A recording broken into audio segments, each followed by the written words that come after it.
Completely vanished. She's a witch. Burn it. Thank you.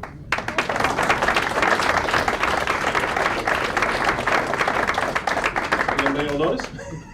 Oh, what an opportune moment to move on with our program. I'm going to bring out a gentleman right now who has performed in each of the rooms here at the Magic Castle and always been very well received. He promises that tonight he will do something never before seen on our stage. Ladies and gentlemen, please welcome Mark Edward.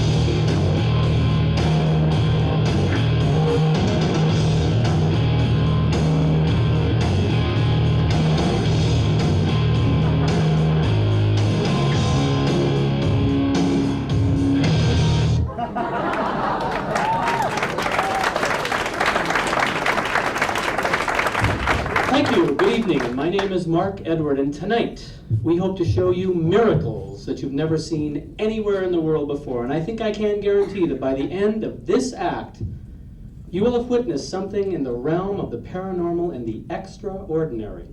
So along those lines, I would like to introduce my lovely assistant for the evening. A round of applause for the fabulous Rena.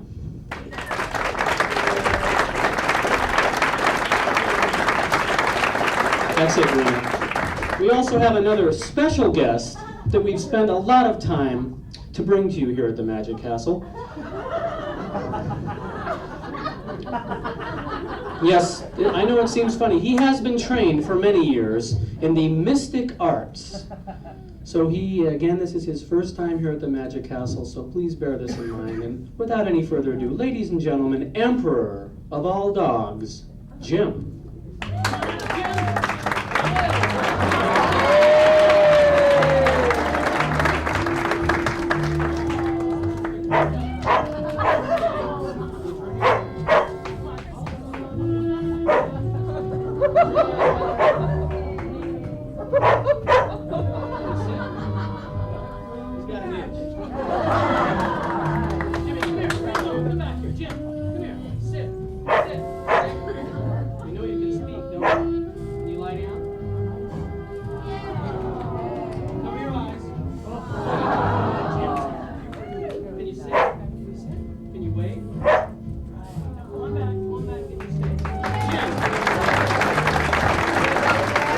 Thank you.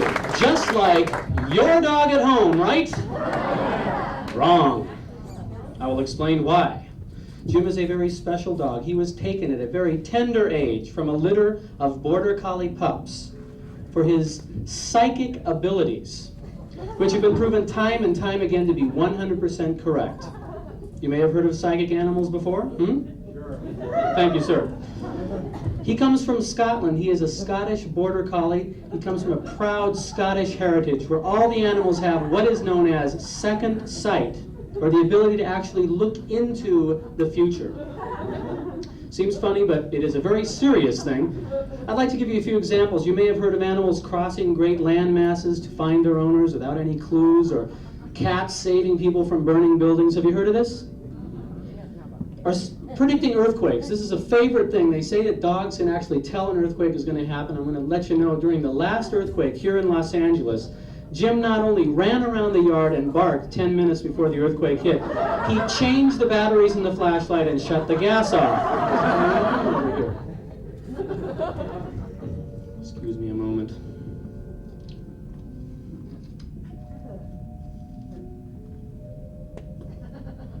Ladies and gentlemen, the highest paid assistant in Hollywood, the lovely, fabulous Rena. It's hard to get good help in this town.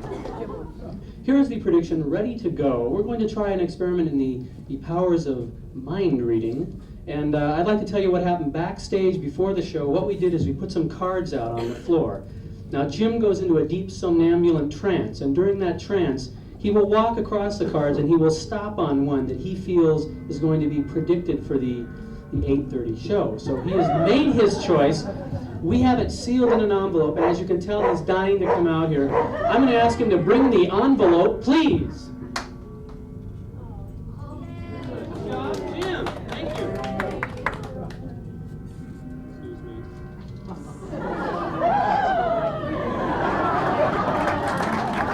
Like I said, it's hard to get good help in this town.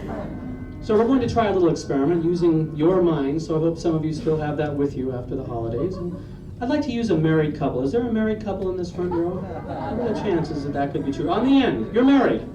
Have you ever had any psychic occurrences happen in your life? You have. Good, then this will work.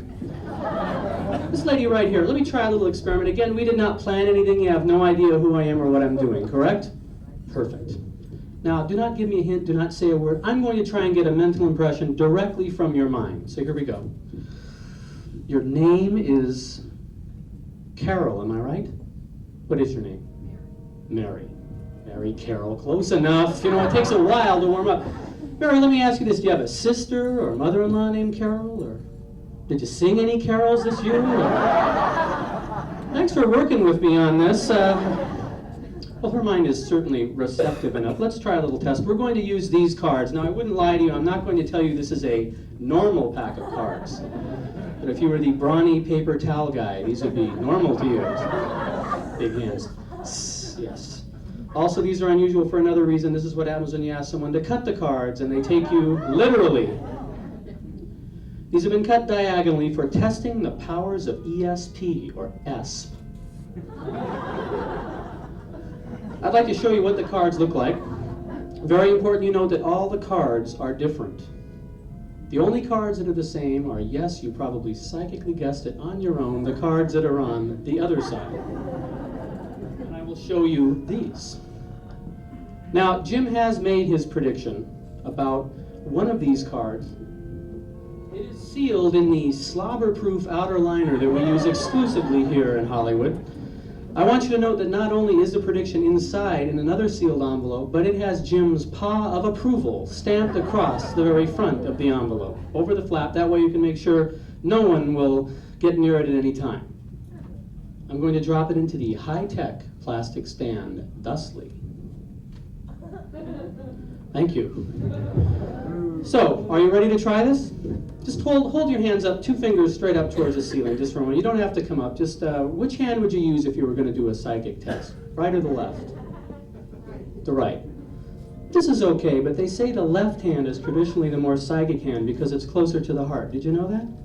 Well, I read it in a Shirley MacLaine book, so you pretty much know it's got to be true. So, hold your right finger right out like this. I'm going to run these by. What I want you to do, let me ask you something. Have you ever had a psychic flash before? Have you heard of this? You've never heard of this. You've been walking down the street and something like that happens and just for a moment? Well, we'll try it and we'll see what happens. We're going to go for that psychic flash. I will run them by. Go ahead and drop your finger. Anytime, just kind of just lunge forward and drop your finger. So here we go. This is the silent part of the show. Meeting her halfway. Now, that seems pretty obvious to me. Let me try again. I'll run them by. I don't want you to feel like I have no choice. We're not launching the shuttle here, ladies. Work with me. Just come forward a little bit. I won't bite you. I want you to just drop your finger on there. There you go. That one there. Now, again, are you happy with that card, or would you rather change it to another one? That's good. I'm glad. All right, give her a round of applause, folks. going to place it into the high-tech plastic stick. Now you, sir, you've been married for a few years? You don't seem very sure about that, sir. Let's try it a little differently. She made a random choice. Sir, I don't want you to just pick a random one. What I want you to do is try and pick the card that you think she would want you to choose. And you've been married to her, so you know what I'm talking about. Here we go. That one right there. Right. Now again, sir, are you happy with the card you chose? All right, we're going to take this one again, place it into... All right, now I think you will be truly amazed when I unseal the envelope. You will note how Jim's fantastic prediction matches up. The cards match perfectly. Thank you. What do you want? He's only a dog, okay? Yes, Jim the dog with the ability to cloud men's minds. Well, let's see how well the married couple did. You don't seem too happy about it so far. Let's see what happened. If we turned around one half of the card and it turned out to be the 10 of diamonds, you'd probably say, big deal. Big deal. Good timing, sir. The real miracle, the real coincidence would be if we turned around the other half and their minds had worked as one and we had the other half of the 10 of diamonds. That would be a mistake. Guess you guys didn't know each other quite as well as you thought. And this makes it even tougher on Jim, Emperor of all dogs. Well, I feel a little embarrassed, but we have come this far. We might as well see how well Jim did. I think we need a little energy boost with this group. Could I have a drum roll, please? Folks,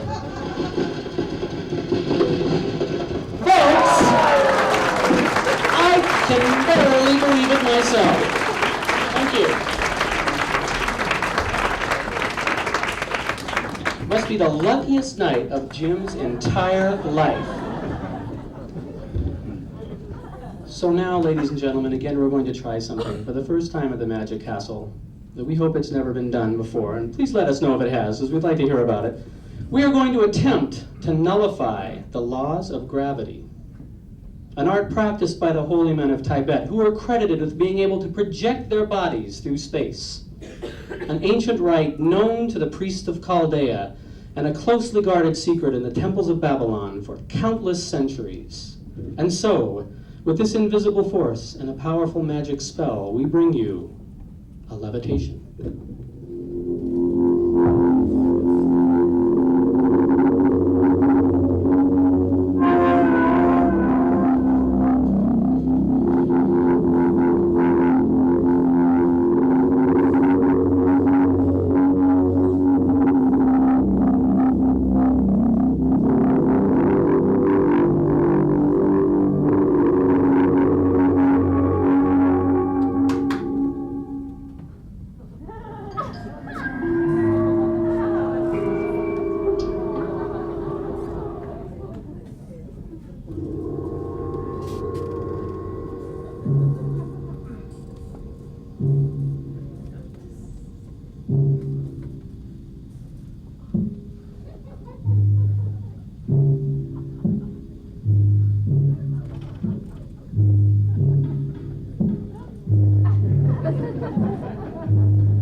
Ladies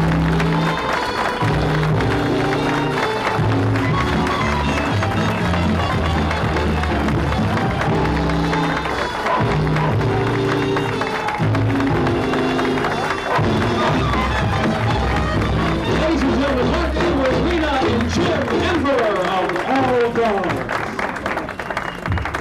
That was fun. You know, I don't want to burst Jim's bubble, but I have a dog that can levitate. Well, not the whole dog. It just kind of lifts one leg. It's a sight to behold, I guarantee it. Well, you know, celebrity being what it is today, it is very hard to hear the word magic and not associate a particular gentleman with it. And perhaps you'll know him if I say the way he's most often introduced. The magic of David Copperfield. Have you heard of him? Yeah. Pretty dramatic young fellow. And if you've ever seen him perform, you want a doggy bag? No, that's okay. I'll wear it out. Take it home, put it in the shower. Soap dish. You ever had one of those, the soap dish full of suckers? Stick that soap down. How about the bath mat, the Rubbermaid? Don't stare at me like you don't know what I'm talking about. Because if you own that bath mat, you've popped those suckers off the floor of your tub just to hear the noise. We're all human. We love that popping sound. I am certain that when the aliens come to California, space aliens, that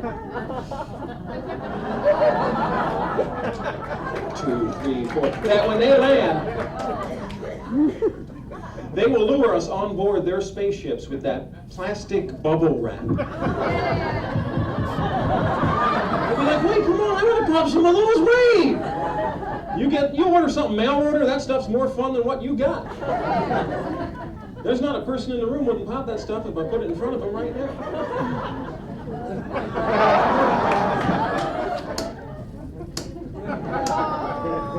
You know you want to. You can't resist. Go ahead. Oh no, I didn't say take it away! Give me that! Oh, that was close. Boy, did you see that? I almost had to wrestle her to the ground on that one. Whew, you haven't had any of this in a long time, have you? Go ahead, sir. Show her how a man does it. Yeah! Felt good, didn't it? All right, now both of you, get on the spaceship. Go ahead. You know, if you practice with this stuff, you can get it to sound exactly like every woman in the room is like, God, no, don't pick me. And all the guys are going, over here. Take her. Well, Mark, let's get some light on these people. Let me get a look at them. Ah! There are many lovely ladies here tonight. Any one of whom would be perfect for my purposes, and yet I can only, those two, and yet I can only choose one. And there are some nervous campers in this end of the room right now. Ooh, spooky. Carol, hold up your bread. Show everyone both sides. You've studied. All right, now memorize your slice.